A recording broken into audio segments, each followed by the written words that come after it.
To prime 9 tech. ఒకప్పుడు ఏదైనా విషయం తెలుసుకోవాలంటే గూగుల్లో సెర్చ్ చేసేవాళ్ళం. ఇప్పుడు పరిస్థితి మారిపోయింది. ఒక మెయిల్ రాయాలన్నా, పెద్ద పీడిఎఫ్ను 2 నిమిషాల్లో అర్థం చేసుకోవాలన్నా, కోడింగ్ చేయాలన్నా, ఫోటో క్రియేట్ చేయాలన్నా, చివరికి మన రోజువారీ పనులను ప్లాన్ చేసుకోవాలన్నా ఏఐ చాట్‌బాట్‌లను ఆశ్రయిస్తున్నాం. ఈ ఏఐ రేస్లో ఎక్కువగా వినిపిస్తున్న 2 పేర్లు ఓపెన్ ఏఐకి చెందిన చాట్‌జిపిటి, ఆంథ్రోపిక్స్కి చెందిన క్లౌడ్. 2 శక్తివంతమైన ఏఐ ప్లాట్ఫామ్లే. కానీ అసలు ఏది బెస్ట్? చాట్‌జిపిటిలో చేయగలిగేది క్లౌడ్లో చేయగలమా? రైటింగ్, కోడింగ్, డాక్యుమెంట్స్ విషయంలో ఏది బెటర్?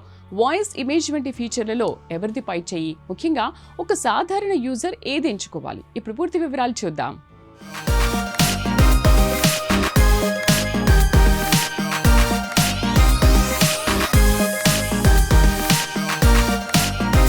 బేసిక్గా చూస్తే 2 ప్లాట్ఫామ్ల పనితీరు చాలా వరకు ఒకేలా అనిపిస్తుంది. మీరు ఒక ప్రశ్న అడిగితే సమాధానం ఇవ్వడం, ఒక పెద్ద డాక్యుమెంట్ను సమరైజ్ చేయడం, ఈమెయిల్ లేదా ఆర్టికల్ రాయడం, ఐడియాలు ఇవ్వడం, కోడ్ రాయడం లేదా అందులోని తప్పులను గుర్తించడం, ఇలా అనేక పనులు రెండింటితోనూ చేయొచ్చు. అందుకే సాధారణ వినియోగంలో చాట్‌జిపిటి, క్లౌడ్ మధ్య భారీ వ్యత్యాసం ప్రతి సందర్భంలోనూ కనిపించకపోవచ్చు. కానీ మీ పని క్లిష్టంగా మారుతున్న కొద్దీ మీరు ఉపయోగించే మోడల్, అందుబాటులో ఉన్న టూల్స్, వర్క్ ఫ్లో ఆధారంగా తేడాలు కనిపిస్తాయి. అందుకే క్లౌడ్ బెస్టా, చాట్‌జిపిటి బెస్టా అనే ప్రశ్నకు ఒక్క మాటలో సమాధానం చెప్పడం కష్టం. ఇక్కడ చాలా మందికి ఒక అపోహ ఉంటుంది. ఒక బెంచ్ మార్క్లో ఏఐకి ఎక్కువ స్కోర్ వస్తే అదే ప్రపంచంలో బెస్ట్ ఏఐ అని భావిస్తుంటారు. కానీ వాస్తవ పరిస్థితి అంత సింపుల్గా కాదు. ఏఐ మోడల్ పనితీరు, మీరు ఎంచుకున్న మోడల్, ఇచ్చిన ప్రాంప్ట్, అడిగిన ప్రశ్న, ఉపయోగిస్తున్న టూల్స్, అవసరమైన రీజనింగ్ స్థాయి వంటి అనేక అంశాలపై ఆధారపడి ఉంటుంది. ఏఏ, ఓమ్ని సైన్స్ వంటి బెంచ్ మార్కులు కూడా కేవలం సరైన సమాధానం ఇవ్వడమే కాకుండా మోడల్కు సమాధానం తెలియనప్పుడు దాన్ని గుర్తించి అనవసరంగా తప్పుడు సమాచారం తయారు చేయకుండా ఉండే సామర్థ్యాన్ని కొలవడానికి ప్రయత్నిస్తాయి. అందుకే ఒక బెంచ్ మార్క్ పర్సంటేజ్ ఆధారంగా క్లౌడ్ ఖచ్చితంగా చాట్‌జిపిటి కంటే అక్యురేట్ లేదా చాట్‌జిపిటి ఎప్పుడు క్లౌడ్ కంటే అక్యురేట్ అని చెప్పడం సరైంది కాదు. ముఖ్యమైన విషయం ఏంటంటే 2 తప్పులు చేయగలవు. మెడికల్, ఫినాన్స్, లీగల్ లేదా ముఖ్యమైన తాజా సమాచారం విషయంలో ఏఐ ఇచ్చిన సమాధానాన్ని నేరుగా నమ్మకుండా అసలు సోర్స్తో వెరిఫై చేసుకోవడం అవసరం. ఇక్కడ ఏఐ ఉపయోగించే ప్రతి ఒక్కరూ తెలుసుకోవాల్సిన పదం హాలుసినేషన్. ఒక ఏఐకి సరైన సమాధానం తెలియకపోయినా నిజమే అన్నట్లుగా తప్పు సమాచారం తయారు చేసి చెప్పడాన్ని సాధారణంగా ఏఐ హాలుసినేషన్ అంటారు. ఉదాహరణకు, లేని రీసెర్చ్ పేపర్ ఉందని చెప్పడం, తప్పు తేదీ ఇవ్వడం, జరగని సంఘటన జరిగినట్లు చెప్పడం లేదా సోర్స్ లేకుండానే ఒక గణాంకాన్ని నిజమైందిగా చూపించడం. అందుకే ఏఐ ప్రపంచంలో ఇంటెలిజెన్స్ ఎంత ముఖ్యమో నాకు తెలీదు అని సరైన సందర్భంలో చెప్పగలగడం కూడా అంతే ముఖ్యం. క్లౌడ్ అయినా, చాట్‌జిపిటి అయినా ఈ రిస్క్ పూర్తిగా జీరో కాదు.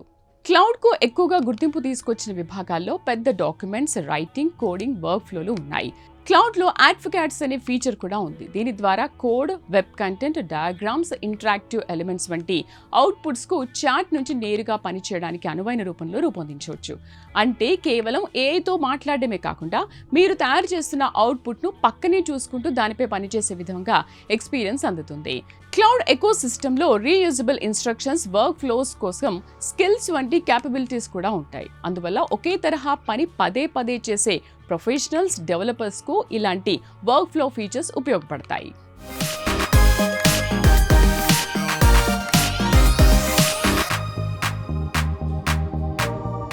ఇక్కడ చాట్‌జిపిటి కూడా కేవలం క్వశ్చన్ ఆన్సర్ చాట్‌బాట్గా మాత్రమే పరిమితం కాలేదు.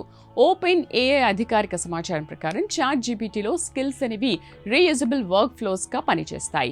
ఇన్స్ట్రక్షన్స్, ఎగ్జాంపుల్స్, కోడ్ వంటి వాటిని స్కిల్స్లో ఉంచి ఒక నిర్దిష్ట పనిని కన్సిస్టెంట్గా చేయించుకోవచ్చు. స్కిల్స్కు చాట్‌జిపిటితో పాటు కోడెక్స్, ఏపీఐ ఎకోసిస్టంలో కూడా సపోర్ట్ ఉంది. అలాగే చాట్‌జిపిటిలో ప్లగిన్స్ అండ్ యాప్స్ ద్వారా ఎక్స్టర్నల్ టూల్స్, ఇన్ఫర్మేషన్ యాక్షన్స్తో పనిచేసే వర్క్ ఫ్లోస్ కూడా ఉన్నాయి. అంటే 2 కంపెనీలు కూడా ఏఐ చాట్‌బాట్ను కేవలం ప్రశ్న అడుగు, సమాధానం పొందు అనే స్థాయి నుంచి పని పూర్తి చేసే ఏఐ వర్క్ స్పేస్గా మార్చే దిశగా వెళ్తున్నాయి. చాట్‌జిపిటికు ప్రత్యేకంగా కనిపించే అంశాల్లో వాయిస్ ఎక్స్పీరియన్స్ ఒకటి. ఓపెన్ ఏఐ ప్రస్తుతం చాట్ జీపీటీ వాయిస్లో లైవ్, అడ్వాన్స్డ్, స్టాండర్డ్ వంటి ఎక్స్పీరియన్సెస్ను అందిస్తోంది. లైవ్ మోడ్లో nature back and forth voice conversation చేయొచ్చు. సపోర్టెడ్ కన్ఫిగరేషన్స్లో వెబ్ సెర్చ్, మెమొరీ, టెక్స్ట్, ఇమేజెస్తో కలిసి కూడా వాయిస్ పనిచేయగలదు. మరో ఆసక్తికరమైన విషయం, ఎలిజిబుల్ సబ్స్క్రైబర్స్కు అడ్వాన్స్డ్ వాయిస్ ద్వారా మొబైల్స్లో వీడియో, స్క్రీన్ షేరింగ్ క్యాపబిలిటీస్ కూడా అందుబాటులో ఉన్నాయి. అయితే కొత్త లైవ్ ఎక్స్పీరియన్స్లో ప్రస్తుతం వీడియో, స్క్రీన్ షేరింగ్ సపోర్ట్ లేదని ఓపెన్ ఏఐ స్పష్టం చేస్తోంది. కాబట్టి సోర్స్ ఆర్టికల్లో చెప్పినట్లుగా అన్ని వాయిస్ మోడ్లో లైవ్, వీడియో ఒకే విధంగా పనిచేస్తుందని భావించకూడదు. Feature availability plan, device region, selected voice mode ఆధారంగా మారొచ్చు. విజువల్ కంటెంట్ అవసరమయ్యే వారికి చాట్ జీపీటీలో మరో ముఖ్యమైన క్యాపబిలిటీ ఇమేజ్ జనరేషన్. ఒక సాధారణ టెక్స్ట్ ప్రాంప్ట్ ఇచ్చి కొత్త ఇమేజెస్ రూపొందించవచ్చు.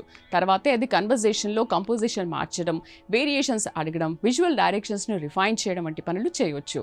అందువల్ల content creators, designers, marketers, social media టీమ్స్కు టెక్స్ట్తో పాటు విజువల్స్ను కూడా ఒకే ఏఐ వర్క్ ఫ్లోలో తయారు చేసుకునే అవకాశం ఉంటుంది.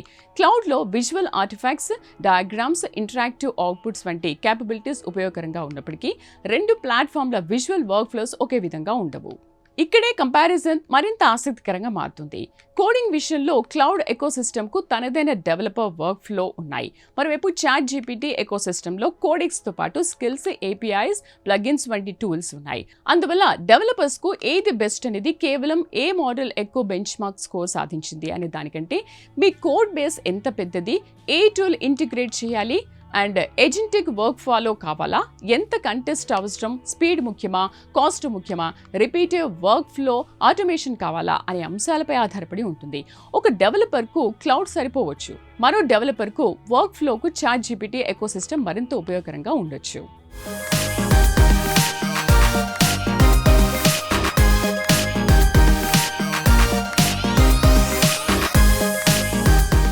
ఇప్పుడు అసలు ప్రశ్న, చాట్ జీపీటీ తీసుకోవాలా, క్లౌడ్ తీసుకోవాలా?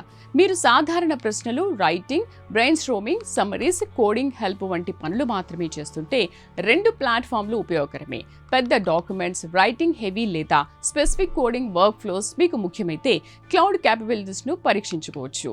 వాయిస్ కన్వర్జేషన్స్, ఇమేజ్ జనరేషన్, బార్డర్, టూల్ ఇంటిగ్రేషన్స్, మల్టీపర్పస్ వర్క్ ఫ్లోస్కి మీకు ముఖ్యమైతే చాట్ జీపీటీ క్యాపబిలిటీ ఉపయోగపడవచ్చు. అయితే ఒకటి గుర్తుంచుకోవాలి, ఏఏ ప్లాట్ఫామ్స్ చాలా వేగంగా మారుతున్నాయి. ఈ రోజు ఒక ప్లాట్ఫామ్లో మాత్రమే ఉన్న ఫీచర్ రేపు మరో ప్లాట్ఫామ్లో కూడా రావచ్చు. అందుకే బ్రాండ్ నేమ్ కంటే మీ యాక్చువల్ వర్క్ ఫ్లో ఆధారంగా ఏఐని ఎంచుకోవడం మంచిది.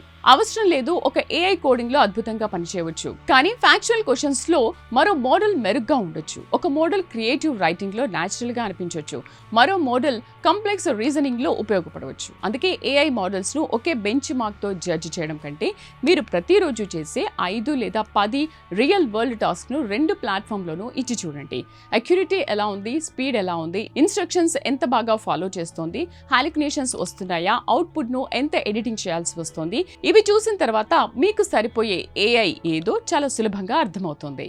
ఒక విన్నర్ను ప్రకటించడం కష్టం. క్లౌడ్కు long form work, coding, artifacts, structured workflows వంటి ఏరియాస్లో ఉపయోగకరమైన క్యాపబిలిటీస్ ఉన్నాయి. చాట్ జీపీటీకి voice, image generation, coding, skills, plugging, యాప్స్తో కూడిన విస్తృత వర్క్ ఫ్లో ఎకోసిస్టమ్ ఉంది. ఓపెన్ ఏఐ 2026లో చాట్ జీపీటీ వర్క్ వంటి లాంగర్ టాస్క్ క్యాపబిలిటీస్ని కూడా రోల్ అవుట్ చేస్తోంది. కానీ చివరికి ఏఐ ఎంత పవర్ఫుల్ అనే దానికంటే మీ పనిని ఏఐ వేగంగా, ఖచ్చితంగా, తక్కువ మాన్యువల్ ఎఫర్ట్స్తో పూర్తి చేస్తోంది. అదే మీకు బెస్ట్ ఏఐ. కాబట్టి క్లౌడ్ వర్సెస్ చాట్ జీపీటీ పోటీలో యూనివర్సల్ విన్నర్ కోసం వెతకడం కంటే right AI for the right task అనే విధానం ఎక్కువ ఉపయోగకరం. మరి మీరు ఎక్కువగా ఏఐ ఉపయోగిస్తున్నారా? చాట్ జీపీటీనా, క్లౌడా? రెండింటిని ఉపయోగించి ఉంటే మీకు ఏది బెటర్గా అనిపించింది కామెంట్లో చెప్పండి. ఇలాంటి లేటెస్ట్ ఏఐ టెక్నాలజీ అప్డేట్స్ కోసం Prime9 Tech ను ఫాలో అవ్వండి.